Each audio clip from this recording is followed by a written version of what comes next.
ho garantito di fare la firma l'ultimo giorno possibile, quindi sarà il 30 o il 31. Con la firma del presidente Zaia partirà la macchina elettorale che prevede la presentazione delle liste entro il 20 agosto, che porterà alle prossime elezioni regionali. Elezioni originariamente previste per maggio, poi rimandate a causa del coronavirus.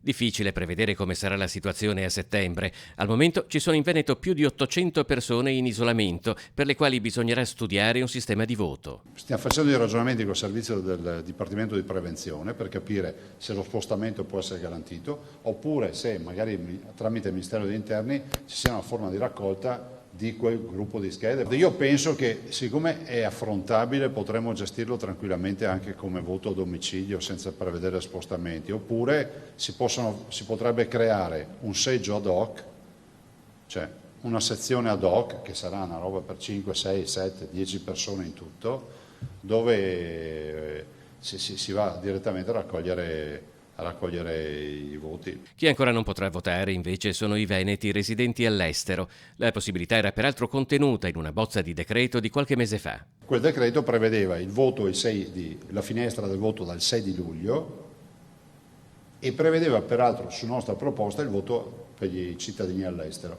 Non è stato accolto. L'altra proposta che avevamo fatto dei 2 giorni di voto è stata accolta, ma quello dei cittadini non è stato accolto. C'è proprio una proposta scritta della Regione del Veneto. Per quello che riguarda l'assemblea uscente, intanto fa discutere il fatto che i consiglieri regionali abbiano continuato a percepire il rimborso forfettario anche durante il lockdown. Penso che si possa trovare, come direbbero gli inglesi, un gentleman agreement, no? Cioè, un accordo tra gentiluomini per cui chi non ha utilizzato l'auto, chi non si è spostato, riconoscerà magari le casse del coronavirus, quello che ha avuto in più.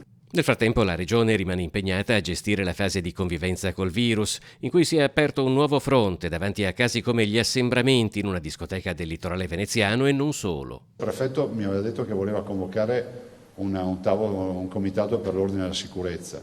E abbiamo noi ieri inviato il dottor Mongillo della prevenzione, del Dipartimento Prevenzione al tavolo, e adesso attenderemo anche le determinazioni del prefetto, perché poi il tema dei controlli non compete a noi.